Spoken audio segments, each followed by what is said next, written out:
Okay, if you thought the pace of AI development was fast before, the last 7 days were just a complete whirlwind. It's gotten to the point where it's nearly impossible to keep track of every single breakthrough and honestly, every warning. That's why we've cut through all that noise to bring you the updates that really matter, the ones that are shaping our future, like right now. So let's just dive in. And when I say whirlwind, I'm not exaggerating. In just the last week, we saw more than 50 significant AI updates. And this is from everybody, the big industry giants and the smaller disruptive startups. We're talking about new models that are total game changers, new features you can actually use today, and yeah, a few developments that are frankly a little terrifying. So on one hand, you have this race for innovation that just hit a whole new gear. You've got Elon Musk dropping Grok 4.1, which is this open-source model aimed squarely at the biggest names in the game. At the same time, Meta unveiled its new model, SAM 3, which can instantly find and edit literally any object in your photos. And then Google comes out with SynthID, a built-in watermarking system designed to fight the very deepfakes that their own tools can create. But while all of this was happening, a much, much darker milestone was reached, the discovery of the first ever fully AI-powered cyber attack. This 1 week perfectly captures the two sides of this coin, the incredible promise of AI and the very real peril. Let's break down what it all means. All right, first up, your new AI assistant. Let's start with the good stuff, the tools that can make your life easier right now. A whole new wave of features is turning our AI assistants into these all-in-one platforms that just do the heavy lifting for you. Google's Notebook LM, for example, has been kind of quietly dropping these mind-blowing updates. You can now feed it all your research. I'm talking PDFs, articles, even your messy notes. And bam, it will build an entire presentation for you. Need a visual for it? It can instantly turn that same research into professional charts and infographics. It can even create custom video summaries, all from that one pile of information.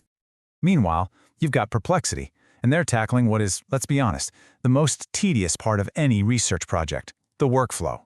It's getting rid of that endless cycle of copy and paste. Now you can build your slides, spreadsheets, and documents directly inside Perplexity while you're doing your research. It combines the whole process, searching, analyzing, and creating into one single smooth workspace.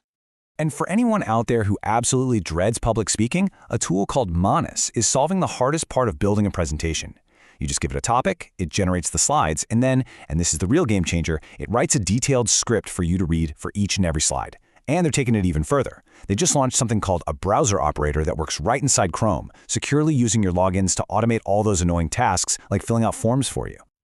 Okay, Section 2, the Titans of AI battle. You see, these productivity tools are just one front in a much, much larger battle.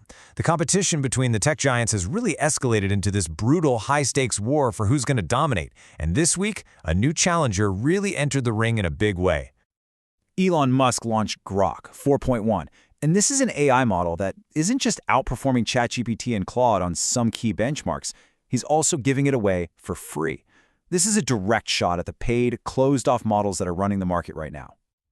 I mean, just look at the numbers here. They're absolutely devastating for the competition. Grok 4.1 just took the #1 spot on a benchmark that measures general knowledge across 57 different subjects. And this isn't just about spitting out facts, it's a measure of real comprehension. And to top it all off, Musk is offering free API access for developers, completely undercutting the pay-per-use models from OpenAI and Anthropic. So how did OpenAI respond?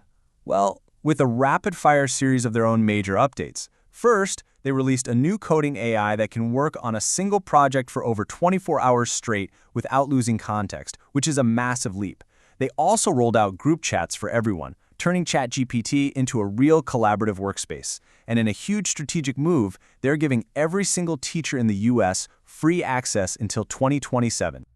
But just when you think the battle is shaping up to be between OpenAI and Musk, Google steps in to remind everyone why they are still considered the final boss in the world of AI.